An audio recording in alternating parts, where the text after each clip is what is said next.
I thought about the word emergence actually, and it's really, I'm going to talk about some what I call life sentences. And these are sentences, there's going to be 4 of them, things that have popped up in my life, either that people have said to me, or quotations, and in one instance something that I've said myself, and it's maybe stretching the meaning of emergence a little bit far, but they're sentences that have caused things to emerge in me. And the first is a little story about me when I was 10. And I was living in, I can't quite remember where I was living, it was in Evesham or somewhere like that. And I was living with my parents, and the war was on, and I was at various boarding schools and things like that.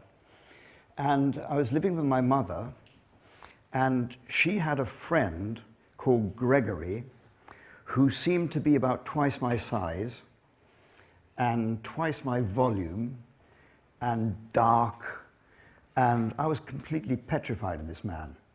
And he used to come around quite often, and I would disappear into my room and didn't really want to have anything to do with him. And one morning my mother said to me, Gregory is going to the post office, will you go with him? Which was like a death sentence really for me. The last thing I could imagine was going with this guy.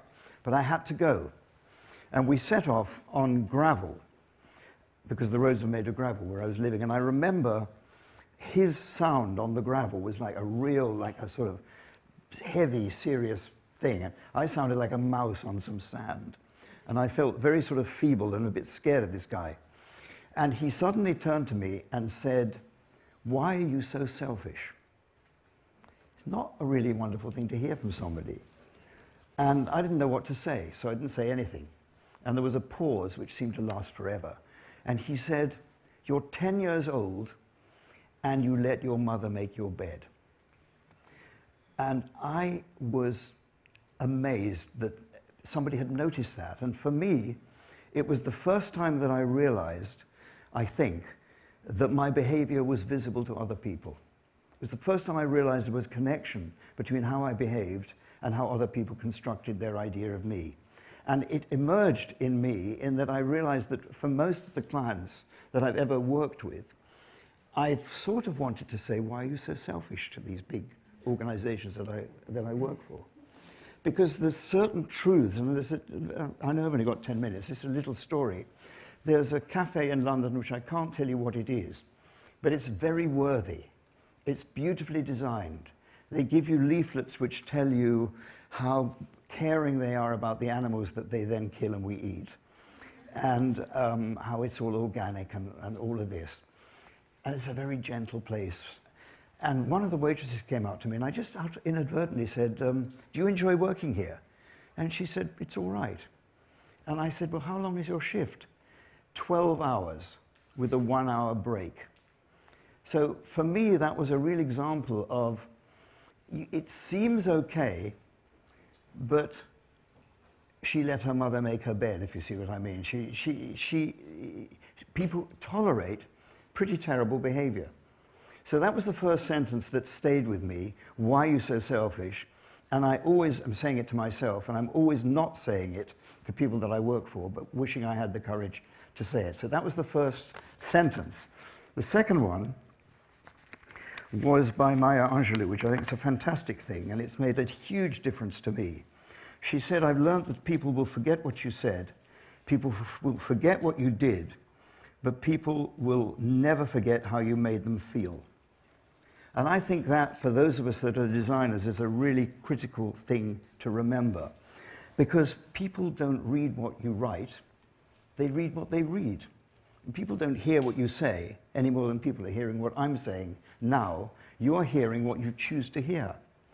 And so the feeling that you get from meeting anybody is more important than what they actually say. And I'll tell you a very, very quick story. A friend of mine used to run McKinsey in Scotland, a Frenchman. And he had a brother who spoke not a single word of English, not one word. And he invited his brother to come and stay with him in a boarding house where he lived outside Edinburgh. The brother turns up, and in the drive to the house, he says to his brother, you only need to learn 2 sentences in English. One is, how do you do? It's a pleasure to meet you. and the other is, I had a fantastic time, thank you very much. Okay? So he taught him these two sentences until he was word perfect. And he arrived. He spent 4 days there. He arrived and said that sentence, and he left and said the other. 3 months later, the landlady said to Jacques, my friend, "Your brother, what an interesting man." So, just a couple other things about how things feel. We had in Wolff Olins 2 copying machines. One was a Xerox, one was a Canon. And you switched them on, and they warmed up. And I remember it very, very clearly, that when they were warmed up, one of them said start, I think it was the Canon, and the Xerox said ready. And I remember the feeling that the one that said start was telling me it was up to me. I had to start. And the other one that said ready made me feel it was going to do it. And I'm simply telling you that story because these tiny nuances in language are so important. A very, very well-known client of mine, a wonderful man who used to run Smith's, he's no longer on this planet, he always used to say to me, "I agree with you." Now, most people will say, "I agree with you." Some people will say, "I agree with you." But this man systematically said, "I agree with you," and it made me feel fantastic. And then one other occasion where somebody was brilliant at making me get a feeling, I had to have lunch with the governor of the Bank of England. I can't remember why. I think I was working for them. It can't have been anything to do with money because I don't understand money. So it was to do with their centenary or something. And I was terrified of meeting somebody called the governor of the Bank of England in the court of the Bank of England with all his fellow directors. I was really very, very self-conscious and scared. 3 days before the meeting, I got a postcard saying, "Dear Michael, we're so much looking forward to seeing you, Robin." Brilliant. Because he knew that not that I would read it, but that I would feel completely different. He knew that I was going to be scared, and he knew how to make me feel calm. So that's the second sentence. The third sentence is by a chap called Norman Vincent Peale. And what he said was, the trouble with most of us is that we'd rather be ruined by praise than saved by criticism. Now, I thought that was a fantastic thing to say. For me in particular, because all my work has been flawed. I have never done flawless work. And so for me, criticism is like nourishment.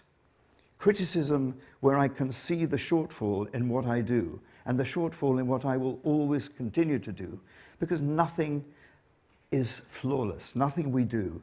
You know, even wonderful discoveries, you know, even wonderful answers that people find turn out to be other questions. So nothing is perfect. And that's fantastic. And that's why criticism is such a wonderful thing and makes you feel so great. And the final, because I've only got 10 minutes, our meeting is only 10 minutes long, is a quote from me, actually, which is, you can't wear 2 pairs of shoes at the same time. And to be in others' shoes, you have to take your own off.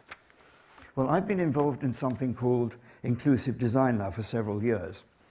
And one of the things that struck me about me doing it was I discovered all sorts of shameful things, really, that I was scared of people who are completely blind. I felt uncomfortable, or maybe scared is a bit overcooked, but I was uncomfortable with them. And every time I went on one of these challenges where designers were working with partners who had some problem or other with their sight, or whatever it may have been, I would feel some embarrassment about working really closely with them. And on one occasion in Dublin, there was a young man there with a neurological illness called cerebral palsy. That's a terrible name, but there we are, that's what he had. And he couldn't control his movements. He couldn't control his movements at all. Everything was uncoordinated. And he had a little microphone, I don't know if it was a microphone, something by his neck, which produced text on a screen in front of him. And I was uncomfortable around this guy. We had about 4 teams, and I noticed about after lunch that I had been coaching 4 of the teams, but avoiding the team that this guy was in. And suddenly I found myself behind him in his wheelchair, with his team, on the right-hand side of the Liffey River in Dublin, where there's a wall which is just high enough to stop kids falling in. And I was walking behind him, and on his screen it said, "I can't see over this fucking wall." Now, the moment I saw that and heard his language and felt empathy with him, I was able to completely be in his shoes and drop what was in my shoes, which was discomfort. So for me, being able to be in other people's shoes is, after all, what all of us who are in whatever creative business we're in, is what it's all about, because we're here to serve people. And if we can't be in their shoes, we can't serve them. So taking our shoes off, whatever expertise is in them, is absolutely crucial. If you're going to serve other people, you've got to really understand them. So here was a situation where, simply because of a few words of language, and actually one naughty word, I was able to create a conversation with this guy. So, one other point about that, and that is that when you go into a hospital, you will probably find that nobody asks you what you want to be called, and nobody will ask you, if you're going to be an inpatient, is there anything that you would like to say about yourself that you would like people to know? You're not asked that. The result of not being asked that is that when the medical profession walk down a ward, they will refer to you by what's wrong with you. So if you hear a consultant walking down a hospital ward with a nurse, you'll probably hear him say, there's 2 emphysemas, a coronary, and a couple of whatever it is. And you don't know who they are either, because you've got somebody with a white coat, probably called an oncologist or something, whatever that is, or a registrar, whatever that is. So it seems extraordinary to me that people as sensitive as we all are, as everybody is,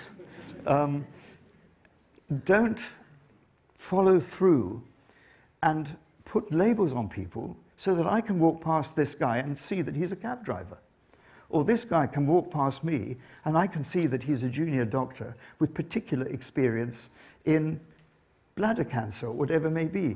Why can't we communicate who we are and what we do in a way that makes empathy possible in a hospital? So all I want to do really now is to conclude by asking you to remember, whatever you're doing or whatever you're designing, that there are people who see less well than you, who hear less well than you, who feel less well than you, who think less well than you, and who are less well than you, and to embrace them in your considerations of what you do by taking your shoes off and putting theirs on. Thank you.